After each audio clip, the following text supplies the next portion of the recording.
E a gente segue aqui com mais uma apresentação muito importante e especial, que é sobre responsabilidade do agente de tratamento de dados, lições do STJ e boas práticas. Muito bem, obrigada mais uma vez, parabéns pelo painel. Então, para falar desse assunto, eu convido aqui o DPO da Unimed do Brasil, Odilon Oliveira. Bem-vindo mais uma vez com a gente no DPO Day. Com você.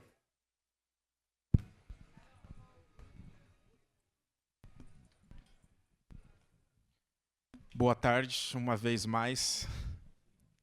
Bom, nessa altura do campeonato, depois de falar de IA, de falar de tantos desafios, né? E agora eu trago um tema de que isso já está acontecendo nas nossas Supremas Cortes. Então, veja, o STJ, né? Então, o objeto aqui da pauta é responsabilidade do agente do tratamento em vazamento de dados. Lições do STJ. Para quem não está ainda ligando uma coisa com a outra, no final do ano passado, o STJ julgou uma ação e ele trouxe uma nova interpretação quanto à responsabilidade do agente de tratamento.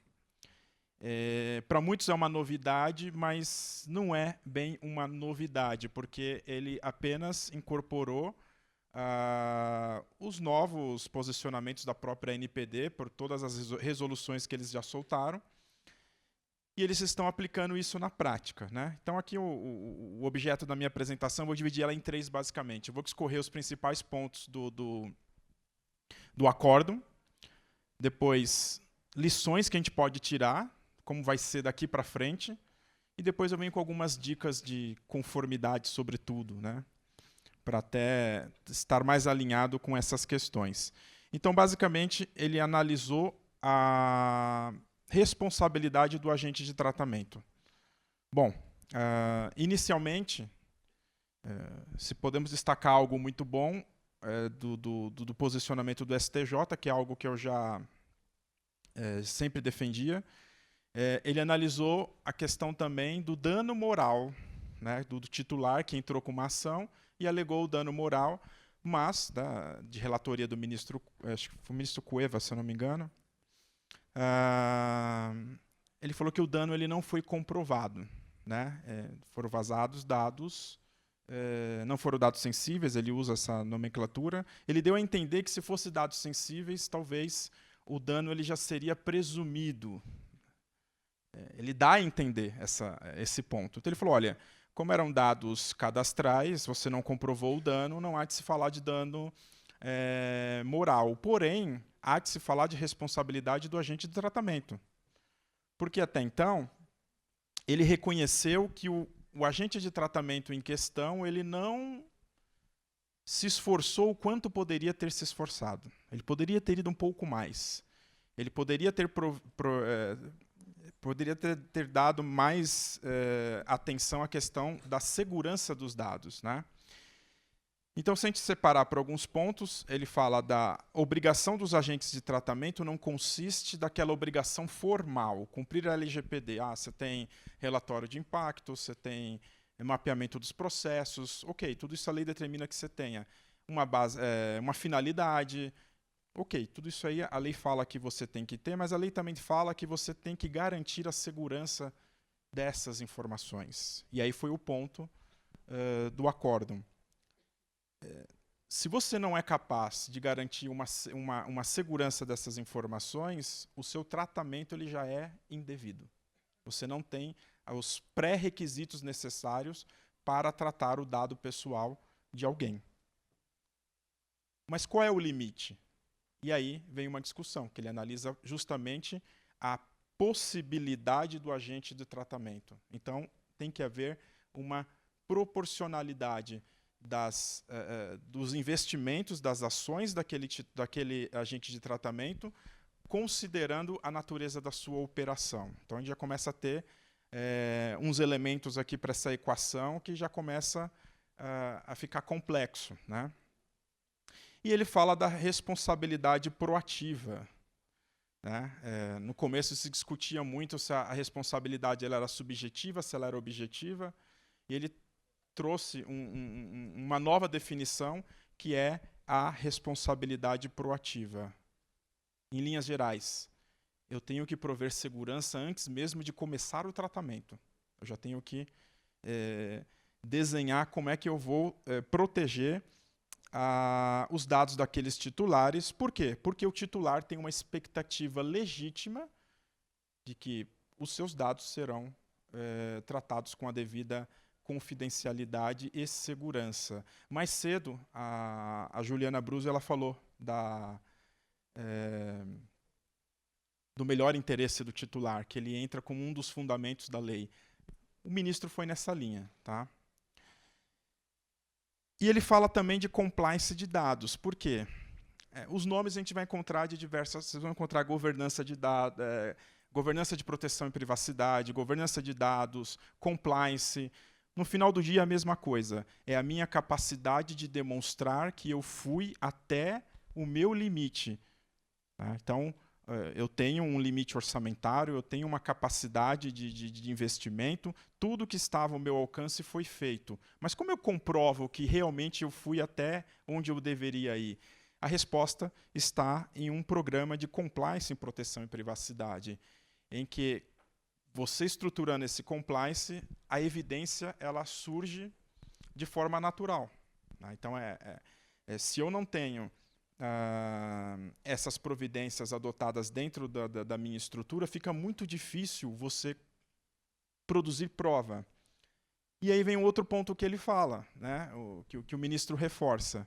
E nesses casos, não tem como ser diferente. Embora a lei ela traga essa previsão de que o juiz ele pode inverter o ônus da prova, mas no acordo eles falam que isso aí tem que ser a regra. O agente de tratamento ele tem que provar que está certo. Né? Um jogo que você começa perdendo de 1-0. Então, primeiro, eu tenho que demonstrar que eu fiz tudo que está ao meu alcance e as medidas que eu adotei, as minhas escolhas, elas são sim adequadas para a natureza e o volume dos dados que eu trato. Em síntese, é isso. Né? E que a excludente, né, de responsabilidade, ela não pode ser vista como uma regra. Ela é a exceção.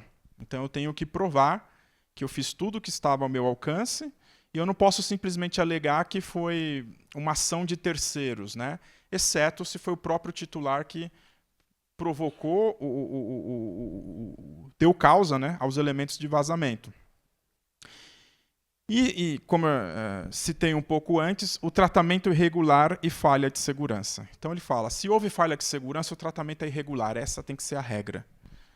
Isso já traz uma novidade na análise dos casos daqui para frente. Então, quando isso chegar aos tribunais, chegar às cortes, mais do que isso, nas investigações da NPD e até mesmo no Ministério Público, eles vão levar em consideração esse critério. A NPD eu não tenho dúvida, porque ela mesma já fala isso na resolução 15, que é de comunicação de incidentes, que ela fala que no momento da comunicação ela já te pede elementos, né, evidências das suas providências antes do incidente e depois do incidente. Ela já quer analisar a cultura, a proatividade desse agente de tratamento. E, claro, um dos últimos pontos do acórdão é justamente o empoderamento do titular de dados. Isso não pode fugir. Na questão lá, o titular bate que, quando teve o incidente, ele soube do incidente e ele não teve uma informação, ele procurou o agente de tratamento e ele não teve respostas claras de como aquilo aconteceu, como o dado vazou. Né? E na visão do tribunal, correta ao meu ver, houve uma falha também em assegurar um dos direitos fundamentais dos titulares, que é o direito à informação, à transparência do que aconteceu com os dados dele. Né?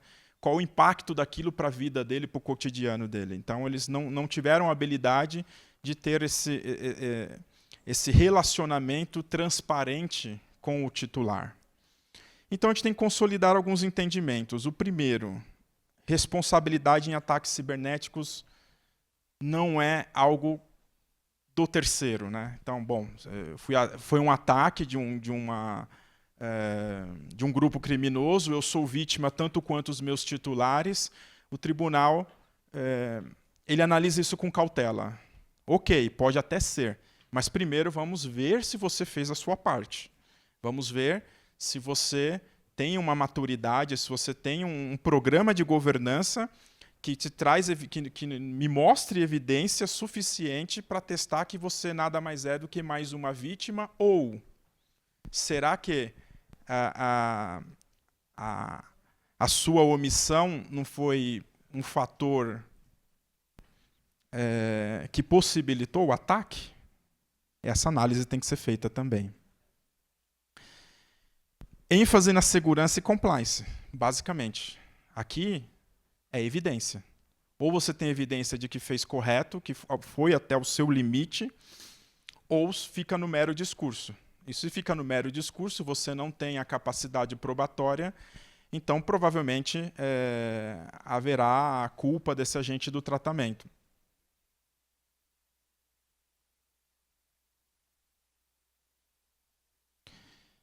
E proteção efetiva dos direitos dos titulares. Isso o tribunal deixa claro. Se eu oferto uma prestação de um serviço para o mercado, e esse serviço ele demanda a utilização de dados pessoais, sejam sensíveis ou não, eu minimamente tenho que garantir a segurança das informações desses titulares como primícia da minha operação. Então, até mesmo antes de eu analisar outras questões de hipótese de tratamento, tempo de retenção, uma avaliação mais crítica do ponto de vista do risco daquela operação, eu tenho que responder algumas perguntas antes. Eu sou capaz de garantir a segurança e a integridade desses dados? Eu tenho maturidade o suficiente? Eu tenho uma cultura organizacional no sentido de garantir o direito desses titulares? Então, eu tenho que primeiro responder essas perguntas. É claro que a LGPD, quando ela entrou em vigor, as empresas já tinham suas operações constituídas, então eu precisava fazer um trabalho de adequação, né? E esse é o que vai ser cobrado. Então, quais as lições que a gente pode tirar do acórdão analisado, né? Primeiro, impõe aos agentes de tratamento uma responsabilidade robusta no caso de incidente de segurança. A regra não será analisar esses agentes de tratamento como mais uma vítima. Primeiro, antes de eu chegar dessa conclusão, eu preciso avaliar se não foi ele mesmo que criou os elementos necessários para aquele ataque de segurança ter se consolidado, né? Os exemplos são ao monte. Se eu tenho ferramentas que eu não atualizo, não estou no último fix de segurança, é uma vulnerabilidade identificada, o fabricante falou, olha, para corrigir essa vulnerabilidade você precisa atualizar com esse e esse fix, e eu não apliquei. De quem é a responsabilidade? De quem é a culpa no final do dia? Então, são esse um dos pontos que deve ser analisado. E reforça que o dever de segurança é central na proteção de dados pessoais. Cada vez mais, segurança da informação, proteção e privacidade, governança de TI, tem que andar lado a lado. Você não consegue separar isso dentro de feudos, né? Uma coisa está ligada em outra. E se um elo dessa corrente ele quebrar, ele vai comprometer o processo como um todo.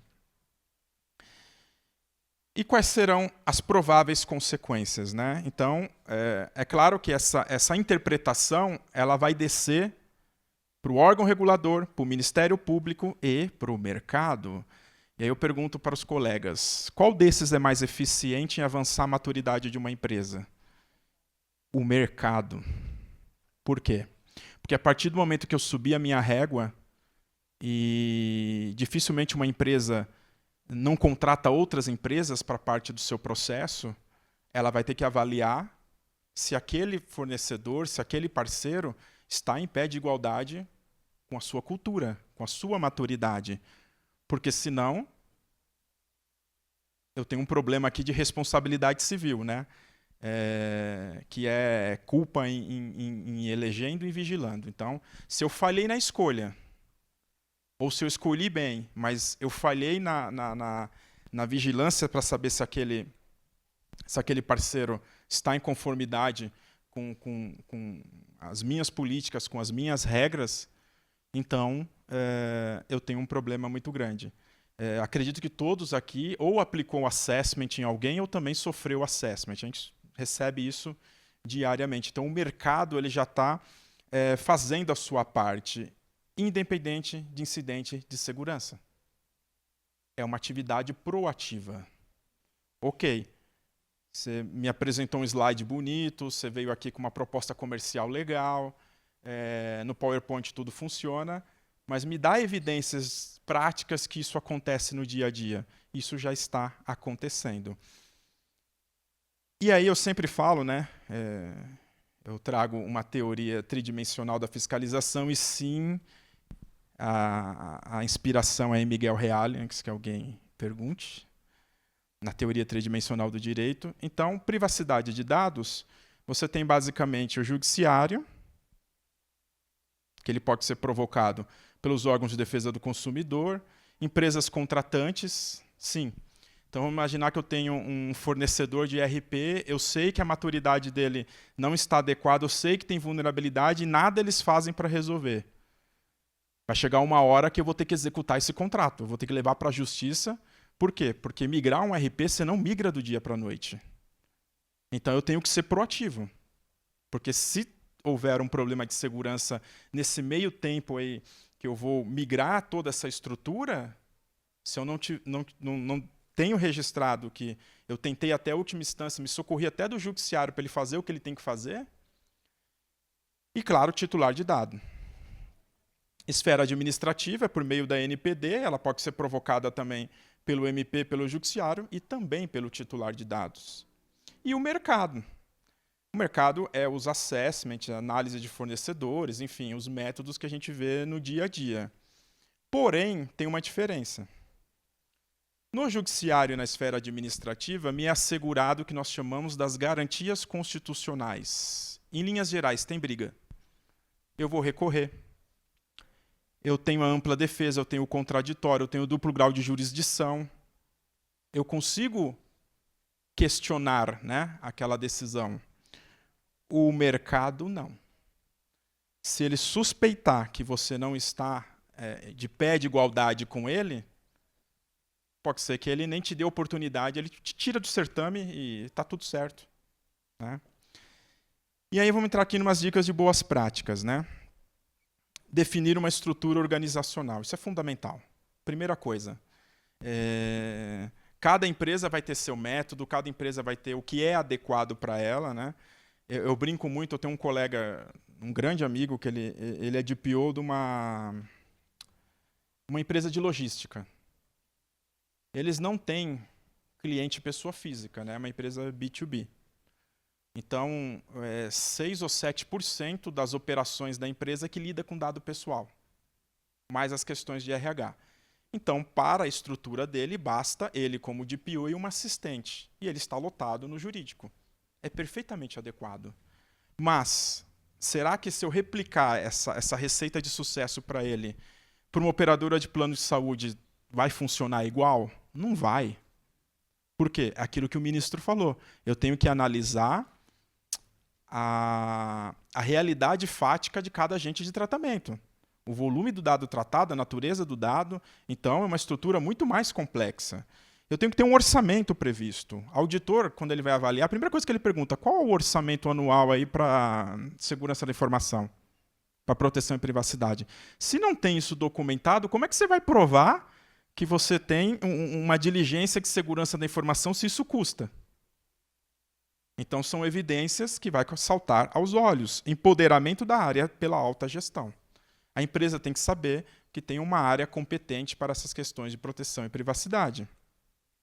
Auditoria e fiscalização são seus maiores aliados, interno e externo. Então, o primeiro ponto é definir essa estrutura organizacional. Ter um inventário de dados do agente de tratamento, e aqui isso é antes do mapeamento dos dados lá que pede LGPD. Eu preciso entender qual é o insumo da minha empresa. Que tipo de informação eu lido aqui? Esses dados é tratado, por que é tratado, quem acessa, por que acessa, qual a origem, onde os dados estão armazenados, qual é a volumetria e, o mais importante, o quanto desses dados eles são estruturados e quanto eles são não estruturados. Estudos da Gartner. Mais de 80% dos dados de uma empresa são dados não estruturados. Aqueles que não estão nos nossos olhos, no nosso radar. É o quê? O print de tela, um PDF, uma planilha que o analista faz para controle dele, que não faz parte de nenhuma operação. E quando há um incidente de segurança com vazamento de dados, qual é o dado que vaza? Não é o que está no seu RP, não é o que está no seu banco de dados, são os dados não estruturados. Então, esse é um ponto crítico.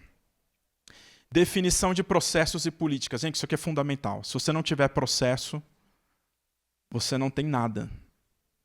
Por quê? O processo é o maior aliado. Quando eu defino como o jogo começa e como ele termina, quais as minhas políticas, quais são as regras, como é que o financeiro faz um pagamento, como é que funciona uma autorização, como é que eu atualizo um sistema na minha produção, tudo isso tem que ser documentado. E quando vai aumentando a sua maturidade, vocês vão entender que eu não preciso reinventar a roda. Já existe frameworks de mercado que já me entrega a receita do bolo. Eu só tenho que entender como ele funciona, qual é o grau de exigência que ele tem e qual a vantagem que ele me dá. O mercado já o conhece. Quando ele for me auditar e ele fala, olha, vocês são certificados ISO? Somos certificado ISO. Você usa ITIL, você usa COBIT? Ele já conhece. Ele já sabe que evidência ele vai te pedir de acordo com o anexo, já facilita a sua vida. Não é fácil, claro que não é implementar uma rotina dessa. Mas treinamento e processos são os maiores aliados da conformidade. Porque ele te mostra o que você tem que proteger e como tem que proteger, e mais do que isso, gera a evidência da sua conformidade. Investir em capacitação e treinamento. Isso tem que ser horizontal e vertical. Eu tenho que ter uma campanha de conformidade dentro da empresa, que é para todos, mas eu também tenho que ter treinamentos específicos para áreas específicas. Então, se eu tenho uma área de... nós temos áreas de auditorias médicas dentro da empresa. O treinamento para esse público, ele tem que receber todo o treinamento que a empresa recebe, que o financeiro recebe, que o RH recebe, mas ele tem que ter um outro treinamento específico para o processo dele. Falar o quanto importante é a atividade que ele executa e qual o dano que aquilo pode gerar para ele e para o titular, né, se algo não funcionar conforme o previsto. Então, muita gente sabe que eu sou maluco por automobilismo. E o Ricardo sabe, né, que a gente já está na fase final de escrevendo um livro. E quando eu termino de falar de processo, e a minha inspiração veio da Fórmula 1 nesse ponto, é que o processo bem definido, aliado a treinamento e capacitação contínuas, são elementos essenciais para garantir a conformidade e para a busca da excelência organizacional.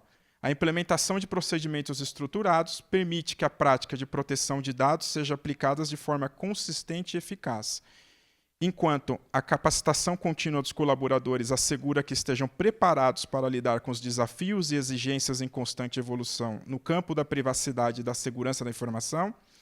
Dessa forma, a combinação de processos robustos, treinamentos adequados, fortalece a cultura de conformidade e promove a melhoria contínua dentro das organizações. A foto aí é de um pit stop. São 26 pessoas envolvidas. Se um errar, acabou tudo. E tem mais duas que gerenciam esse povo todo, né? Eu trouxe só para ilustrar, quando você tem alguma falha no processo ou alguém não está em sintonia. Você prejudica todo o processo. Tá?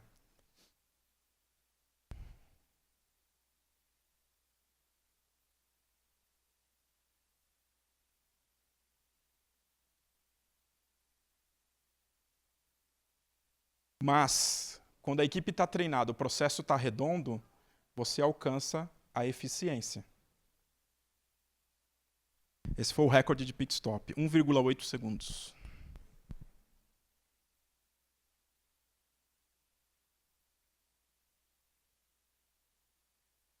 E também tem situações que a gente treina para não acontecer. Eu cito muito a questões de DR. Você tem processo para DR para não usar, mas você tem que garantir que quando você for usar, ele tem que funcionar. É o segundo caso da Mercedes aí. Que houve um imprevisto, na verdade, uma oportunidade de prova. E o chefe de equipe falou, não, pode trazer os 2 carros que eles dão conta.